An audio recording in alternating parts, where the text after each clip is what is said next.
जब भी हमारे साथ कुछ बुरा होता है तो हमारे मन में बहुत सारे सवाल आते हैं। काश मैंने ये ना किया होता, काश मैंने उस पर भरोसा ना किया होता, काश मैं उसके साथ ये कर देता या काश मैं इसके साथ वो कर देता।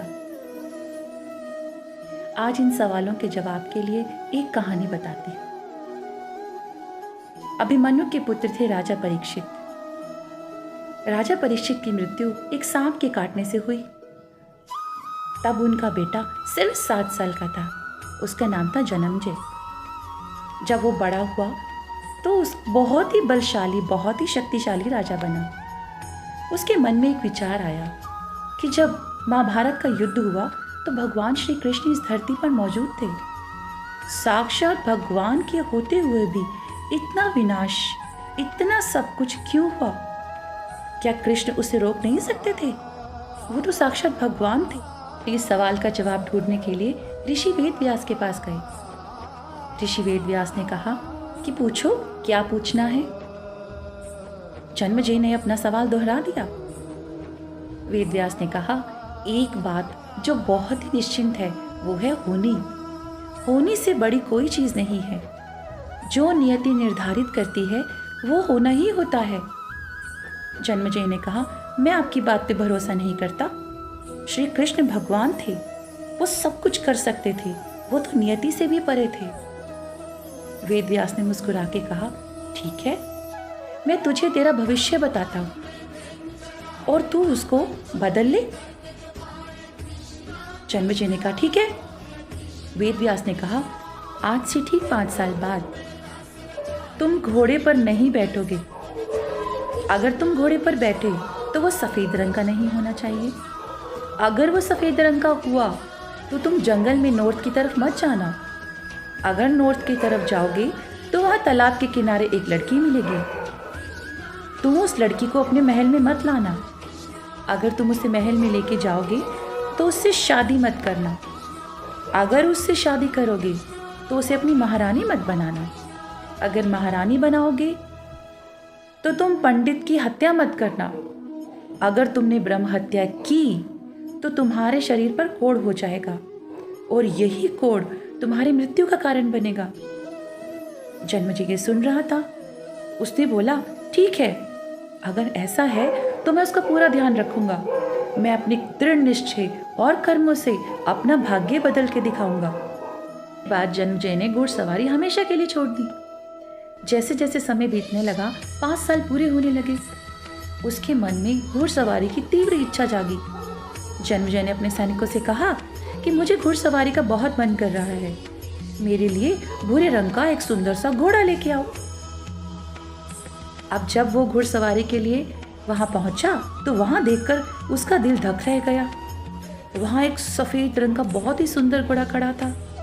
उसने अपने सैनिकों से बोला, मैंने तुम्हें कहा था भूरे रंग का होना चाहिए।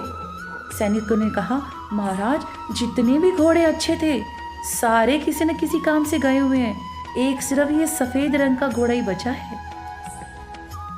अब जन्मेजय का मन बहुत था घुड़सवारी का। उसने बोला, चलो ठीक है, मैं घोड़े पर बैठ जाता हूँ, पर मैं नॉर्थ में नहीं जाऊंगा।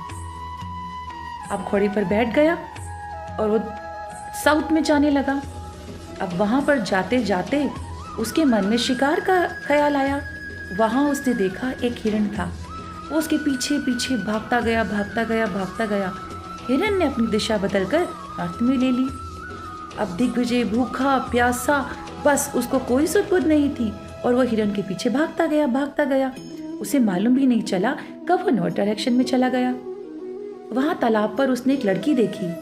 लड़की इतनी खूबसूरत थी कि उसको देखते ही वो उसका दीवाना हो गया। उसने उसको कहा कि क्या तुम मुझसे शादी करोगी? लड़की ने कहा, ठीक है, मुझे अपने महल ले चलो। अब जन्मेजय उसको अपने साथ अपने महल ले आया। अब लड़की ने एक शर्त रखी कि आज तुम मुझसे शादी करोगे। जन्मेजय ने ब्राह्मणों को न्योता भेजा। उसे पता चला कि ब्राह्मण कहीं ना कहीं बिजी हैं, कोई भी अवेलेबल नहीं था। उसने उनके बच्चों को बुला लिया। अब ब्राह्मणों के पुत्र ने आके विवाह करवाया। जैसे ही विवाह संपन्न हुआ, जो नई रानी थी वो उन सबको दान देने लगी। अब दान देते देते बहुत तेज हवा का झोंका आया तो उसका जो ऊपर का दुपट्टा था वो उड़ चला। अब बच्चे उसको देखकर हंसने लगे। ये देखकर रानी को बहुत ही गुस्सा आया। उसने अपने आप को बहुत ही इंसल्टेड फील किया। उसने जन्मजय से शिकायत की कि देखो इन बालकों का क्या दुस्साहस है, मेरा मजाक उड़ा रहे हैं, मार डालो इन सबको। अब जन्मजय उसकी खूबसूरती में इतना खो गया, इतना दीवाना हो गया कि उसने उन बच्चों को मार दिया। अब ब्राह्मण को मारने से उस पर ब्रह्म हत्या का दोष लगा। कुछ महीने बाद उसके शरीर में कोढ़ होने लगा। उसको वेद व्यास की बात याद आई और वो भागता हुआ गुरु के पास पहुंचा। उसने कहा, गुरुजी, ये मेरे शरीर पर कोढ़ हो गया है, मुझे बचाइए।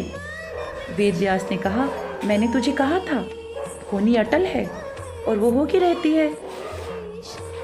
उसने कहा, अब मुझे कोई उपाय बताइए ताकि मैं बच सकूं। ऋषि वेद व्यास ने कहा कि तुम एक ऋषि है वैशपन्य, उनके पास जाओ और महाभारत का विवरण सुनो। उसने बोला, ठीक है, मैं ये कर लूंगा। तो मैं बच जाऊंगा क्या? ऋषि वेद व्यास ने कहा, यह अब तुम्हारी होनी पर निर्भर करता है। मैं तो तुम्हें उपाय बता सकता हूँ। जैसे जैसे तुम महाभारत सुनते जाओगे, जैसे जैसे कथा आगे बढ़ेगी, तुम्हारे शरीर के अंगों से वैसे वैसे लेप्रोसी ठीक होती जाएगी। पर याद रखना, जहाँ पर भी तुमने डाउट किया वो अंग तुम्हारा ठीक होना बंद हो जाएगा और वही तुम्हारी मृत्यु का कारण बनेगा। जन्मजय ने कहा, धन्यवाद। वो बहुत ही खुश हुआ कि मुझे आपने उपाय बता दिया, मैं बहुत ही ध्यान रखूंगा, मैं किसी भी चीज़ पर डाउट नहीं करूंगा। वो ऋषि के पास पहुंचा, उनके हाथ जोड़े और कहा कि महाराज प्लीज़ मुझे मेरे एंसेस्टर्स की कथाएं सुनाओ। मेरे पिता राजा परीक्षित, मेरे दादा अभिमन्यु और मेरे ग्रेट ग्रैंडफादर अर्जुन की कहानी सुनाइए। मैं उनकी कथाएं, उनके गुणगान सुनना चाहता हूँ। ऋषि ने कहा, ठीक है।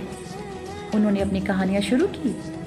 जैसे जैसे वो कथाएं बताते जा रहे थे, वैसे वैसे उसके अंग ठीक होते जा रहे थे।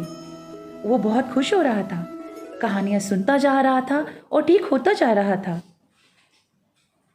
ऋषि ने एक कहानी बताई कि भीमसेन ने कैसे एक हाथी को एक हाथ से उठाकर ब्रह्मांड में फेंक दिया और वो हाथी चारों तरफ चक्कर लगा रहा है ब्रह्मांड के।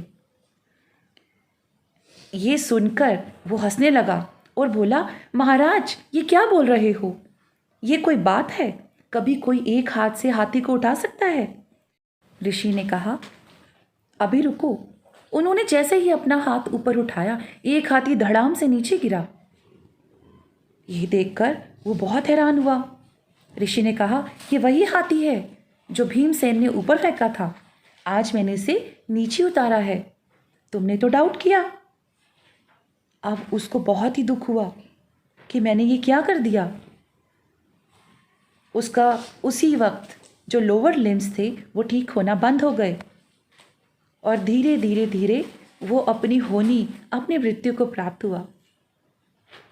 इस संसार में जो होना है वो होना है। हम नियति पर कभी भी कोई डाउट नहीं कर सकते। हुई है वही जो राम रचि राखा, काहू को तरक बड़ा वही साखा। जब जो होना है वो होना ही है, उसे हम रोक नहीं सकते। हम किसी भी परिस्थिति को बदल नहीं सकते। हम एक ही चीज़ को बदल सकते हैं, वो है हमारी मनोस्थिति। किसी को गालियाँ देना, किसी पे दोष लगाना, किसी को कोसना, ये नहीं करना चाहिए, क्योंकि नियति ने जो हमारे लिए निर्धारित किया है वो हमें मिलेगा ही मिलेगा। अपने कर्म अच्छे कीजिए, क्योंकि हमारे अच्छे कर्म हमें उस बुरी परिस्थिति में भी कष्ट झेलने का साहस देंगे। अपने ईश्वर पर पूरा भरोसा रखिए, वो आपके साथ कभी कुछ गलत नहीं होने देगा। बड़ी से बड़ी, कठिन से कठिन परिस्थिति में भी वो कृष्ण की तरह सारथी बनकर आपके साथ रहेगा। हुई है वही जो राम रचि राखा, काहू को तरक बड़ा वही साखा। अपनी झोली फैलाकर जो ईश्वर ने हमारे हिस्से में खुशी या दुख लिखे हैं समेट लीजिए। अपने ईश्वर को अपनी प्रोटेक्शन लेयर बनाइए। उस कान्हा के सुदर्शन से अपने आप को ढक लीजिए। जहाँ वो कान्हा है ना, वहाँ कोई भी कष्ट आपको टूटने नहीं देगा। राधे राधे।